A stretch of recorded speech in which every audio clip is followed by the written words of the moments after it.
கல்கி ஏடி 2898 படத்தை பார்க்கலாம். இந்த படத்தோடைய கதை எல்லாத்துக்குமே தெரிஞ்சதுதான். கலியுகத்தோடைய இறுதியில கலியுக நாயகனாக இருக்கக்கூடிய கல்கி அவதரிச்சு கலினுங்கிற துஷ்ட சக்திய அழிச்சு தர்மத்தை பூமியில நிலைநாட்ட போறாரு. இது பெருமாளுடைய 10வது அவதாரமாக தச அவதாரமாக பார்க்கப்படுது. இந்த 9 அவதாரங்கள்ல கிருஷ்ணர், பலராமர், ராமர் என பல அவதாரங்கள் எடுத்திருந்தாலும் இந்த 10வது அவதாரம் தான் கல்கி. இது ரொம்பவே முக்கியமானது. ஏன்னா உலகம் இதுவரைக்கு இருந்ததை விட அறிவியல்ல மிகப்பெரிய தொழில்நுட்பத்தை அடைஞ்சிருக்கும். அப்படிப்பட்ட காலகட்டத்துல எவ்வளவு பெரிய சிக்கலை உலகம் சந்திக்கும் அப்படிங்கறதான் பிரச்சனைகள். இந்த பிரச்சனைக்கு தீர்வு காணதான் கல்கி அவதரிக்கிறாரு. இப்போ வாங்க கல்கி பார்ட் 1 படத்துல என்ன சொல்லியிருக்காங்க அப்படிங்கறத பார்க்கலாம். பார்ட் 1 பொறுத்த வரைக்கும் இன்னும் கல்கி அவதரிக்கவே இல்லை. கருவுல 6 மாசம் சிசுவாதான் வளர்ந்துகிட்டு இருக்காரு. இந்த படம் எண்டிங் வரைக்குமே. இந்த படத்தோடைய மேஜர் ரோல் என்ன அப்படின்னு பார்த்தோம்னா அஸ்வத்தாமன். மகாபாரத போர் முடியக்கூடிய அந்த இடத்துல இருந்து படத்தை துவங்குறாங்க. மகாபாரத போர் முடியும் போது அஸ்வத்தாமனுக்கு கிருஷ்ணர் கொடுக்கக்கூடிய சாபங்கள்ல இருந்து கதை நகர ஆரம்பிக்குது. இதுல கிருஷ்ணர் கொடுக்கக்கூடிய சாபத்துல கலியுகம் முடியறது வரைக்கும் பெண் குஷ்ட நோயால கடுமையா பாதிக்கப்படுவ. கலியுக இறுதியில நீதான் என்ன காப்பாத்த போற அப்படிங்கறதையே கிருஷ்ணர் அஸ்வத்தாமன் சொல்றாரு.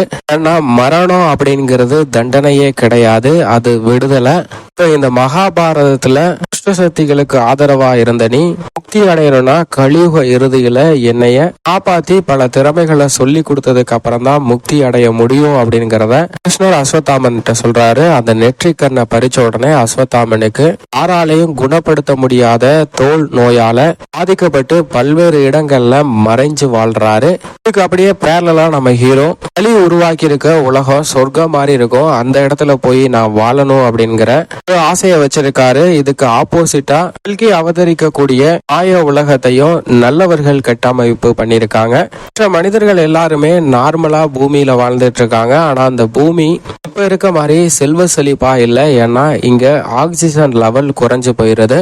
சுத்தமா நீர் குடிக்கிறதுக்கு இல்லாம பெரிய லெவல்ல வறண்டு போயிருக்கு. அதிலும் பற்றாத நதி என்று சொல்லக்கூடிய கங்கை நதியே வற்றி போயிருக்கு. காசி நகரம் மட்டும்தான் இந்த உலகத்துல தப்பிச்சிருக்கு அப்படிங்கறத சொல்றாங்க. அந்த காசி நகரம் தான் உலகம் தோன்றியதுல முதல் நகரமா, அதே மாதிரி அழிய போறதுலயும் கடைசி நகரமா. இதுல சயின்ஸ எக்கச்சக்கமா இப்ப இருக்கிறதோட அட்வான்ஸ் லெவல் தான். எல்லாமே பிளையிங் டெக்னாலஜியை யூஸ் பண்ணிருக்காங்க. 2898 இதை விட சயின்ஸ் அட்வான்ஸா தான் இருக்கும். அப்படிங்கிறப்ப இந்த கிராபிக்ஸ் காட்சி எல்லாம் ஹாலிவுட் படத்துல பாக்குற மாதிரியே தான் இருக்கு. இது மட்டும் இல்லாம ஃபர்ஸ்ட் ஹாஃப் கொஞ்சம் போரா தான் இருக்கு. பிரபாஸ் களி நடத்தக்கூடிய அந்த ஆம்பருக்கு போகணுங்கிறதுக்காண்டி காசு சம்பாதிக்க முயற்சி பண்றாரு. அப்படி காசு சம்பாதிக்கிறதுல காமெடி பண்றாரு. ஒரு குட்டி ரோபோவோட சேர்ந்து காமெடி பண்ணிட்டு இருக்காரு. ஆனா பெருசா அந்த லெவலுக்கு ஒர்க் அவுட் ஆகல. ஆனா களி ஒரு பவர்ஃபுல் பர்சன் அப்படிங்கறத காட்டியிருக்காங்க. ஏன்னா களி ஒரு ஃபார்முலா ஜெனரேட் பண்ணி அதுல இருந்து சீரம் எடுத்து அவருடைய இளமையை தக்க வச்சுக்கிறதுக்காக அடிமைகளா பூமியில பல பகுதியில இருந்து பெண்களை கொண்டு வர வைக்கிறாரு. 150 நாட்களுக்கு மேல ஒரு பொன் கரு தாங்கும் போது அந்த குழந்தையோட சீரத்தை எடுத்தா மிகப்பெரிய லெவல்ல சக்தி கிடைக்கும் அப்படின்னு தான் ஒரு ப்ராஜெக்ட் ஆபரேஷன் கே அப்படின்னு பண்ணிட்டு இருக்காங்க. இதுல மிக முக்கியமா பார்க்க வேண்டிய விஷயம் என்னன்னா களி முத்திருச்சு அப்படின்னு சொல்லுவாங்க. அதாவது கலியுகத்துல களி பூமியில இருக்கக்கூடிய எல்லா செல்வ வளங்களையும் ஒரு பெரிய டெக்னாலஜியை வச்சு ட்ரில் பண்ணி அவருடைய ஒரு தனி உலகத்துக்கு எடுத்துட்டு போயிடுறாரு. உதாரணமா இப்ப நமக்கு மழையே வரல அப்படின்னா செயற்கையா சில கெமிக்கலை தூவி மழை வர வைக்கிறோம் பாருங்க. இது இப்ப இருக்க டெக்னாலஜி. இதை விட இன்னும் 800 வருஷத்துக்கு அப்புறம் வரக்கூடிய டெக்னாலஜி எப்படி இருக்குன்னு யோசிச்சு பாருங்க. அப்படிப்பட்ட ஒரு உலகத்தை தான் களி உருவாக்கி இருக்காரு. அந்த உலகத்தை பூமியில இருக்கக்கூடிய எல்லா பச்சை பசீரான செல்வ வளங்கள், கடல், காற்று என பஞ்சபூதங்கள்ல இருக்கக்கூடிய அனைத்து வளங்களையுமே களி உருவாக்கி இருக்க அந்த உலகத்துல வச்சிருக்காரு. அதனாலதான் அந்த சேம்பருக்கு போகணும்னு நம்ம ஹீரோ அந்த உலகத்துல இருந்து துடிச்சிட்டு இருக்காரு. ஆனா இங்க ஆக்சிஜன் லெவல் ரொம்பவே கம்மியா இருக்கு. இது இல்லாம ஒரு மரம் கூட முளைக்க முடியாத அளவுக்கு தண்ணி சுத்தமாவே இல்லாத ஒரு காலகட்டமாகவும் பார்க்கப்படுது. இப்பதான் நம்ம ஹீரோவுடைய அவருக்கு அந்த சேம்பர்ல வேலை கிடைக்கவும் ஹீரோவையும் கூட்டிட்டு போறாங்க. அங்க போனா இப்ப நம்ம 2000 எப்படி அழகான உலகத்தை பாக்குறோமோ அதே மாதிரி கடல், இயற்கை சூழ்ந்த மலைப்பகுதி இதெல்லாம் பார்த்து ரசிக்கிறாரு. ஆனா இதுக்கு 1 hour தான் டைம்னு சொல்லி அனுப்பினால வேற வழி இல்லாம ஹீரோ திரும்பவும் தான் பாயிண்ட்ஸ் காசை சேர்த்து சேம்பருக்குள்ள எப்படியாவது நுழைஞ்சிடணுங்கிற முயற்சியில ஈடுபட்டு இருக்காரு. இங்கிட்டு ஆபரேஷன் கேல எவ்வளவோ பொண்களை பயன்படுத்தினாலும் எல்லாருமே 80 நாள் 70 நாள் 3 மாசம் கூட இந்த கருவை தாங்க முடியாம இருக்காங்க. ஆனா இங்க ஒரு பணிப்பெண்ணா சின்ன வயசுலே வேலைக்காக சேர்ந்த நம்ம ஹீரோயின் இந்த கருவை 5 மாசத்துக்கிட்ட சுமந்துட்டாங்க. கிட்டத்தட்ட 150 நாள் தாண்டிருச்சு. இதுதான் நம்ம களி எதிர்பார்த்துட்டு இருக்காரு.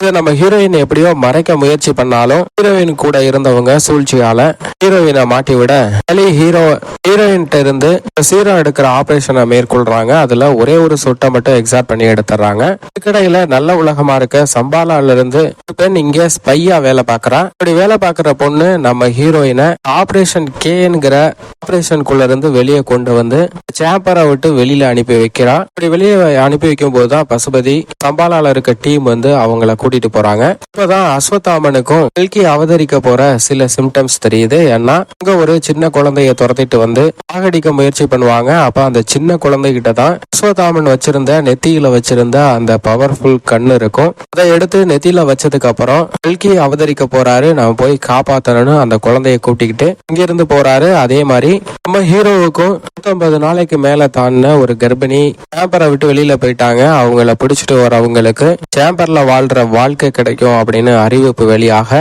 கல்கியோட அம்மாவை சேம்பருக்கு கூட்டிட்டு போறதுக்காக நம்ம ஹீரோ கிளம்புறாரு. கல்கியோட அம்மாவை காப்பாத்த அஸ்வத்தாமன் வந்திருக்காங்க. அது மட்டும் இல்லாம சம்பாலா ஆர்மி டீமா இருக்கக்கூடிய நபர்களுக்கு இடையே சண்டை வருது.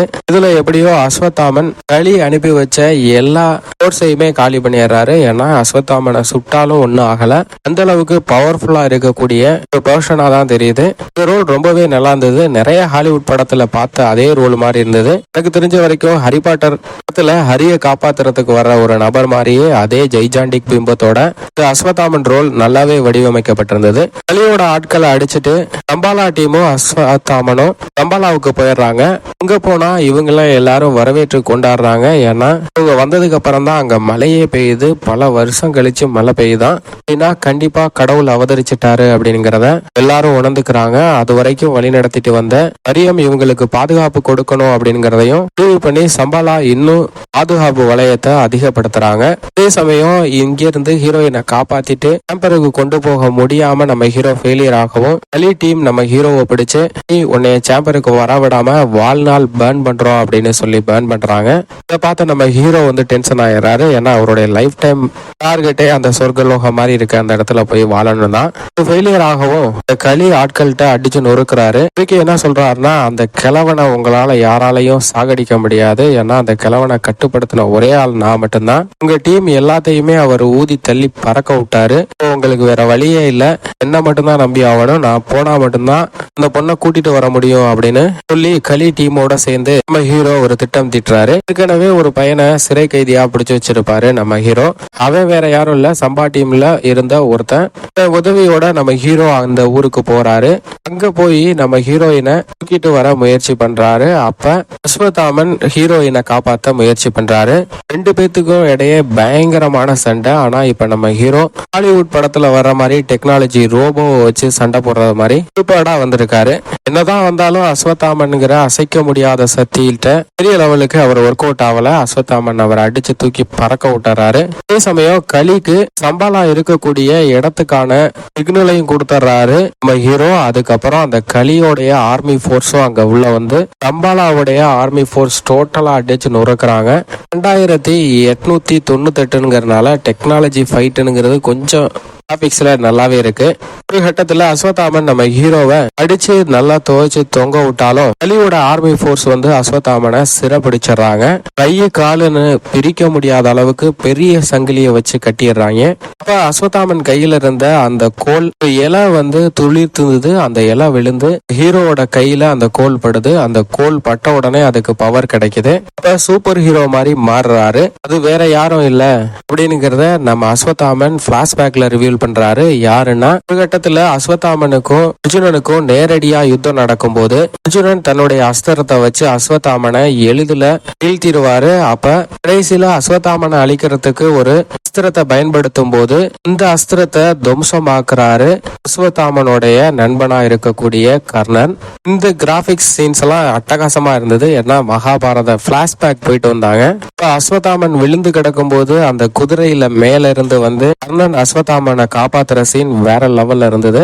அது மட்டும் இல்லாம கர்ணன் ஒரு பவர்ஃபுல் அஸ்திரத்தை யூஸ் பண்ணும்போது அர்ஜுனனுடைய தேர் 2 அடி பின்னாடி போகுது. ஆனா அர்ஜுனன் பவர்ஃபுல் அஸ்திரத்தை யூஸ் பண்ணும்போது கர்ணனுடைய தேர் 10 அடி பின்னாடி போகுது. அப்ப அர்ஜுனன் கேக்குறாரு, நான் தானே பவர்ஃபுல், அவன் தேரை 10 அடி நகர்த்தி இருக்கேன், அவனுடைய அஸ்திரம் 2 அடி தான் என்னுடைய தேரை நகர்த்தி இருக்கு அப்படின்னு சொல்ல, அதுக்கு அங்க கிருஷ்ணர் என்ன சொல்றாருன்னா, நீ இப்ப வந்துகிட்டு இருக்க தேர் அக்னி தேவனுடைய பிரசாதம். மட்டும் இல்லாம இந்த தேரை வழி நடத்துறது வாயு தேவனான ஹனுமான். இந்த தேரை இயக்கிக்கிட்டு இருக்கிறது மூவுலக கடவுளாக இருக்கக்கூடிய நான். இத்தனை சக்திகள் இருந்தும் இந்த தேர் 2 அடி பின்னாடி போயிருக்குன்னா அப்ப அவன் எவ்வளவு பவர்ஃபுல் பாருங்க அப்படின்னு சொல்ற சீன் வேற லெவல்ல இருந்தது. இப்பதான் நம்ம ஹீரோ கர்ணனுடைய இன்னொரு அவதாரம் அப்படிங்கறது மாதிரி கொண்டு வராங்க. ஏன்னா அது கர்ணனுடைய இல்லதான் அஸ்வத்தாமன் கையில வச்சிருப்பாரு.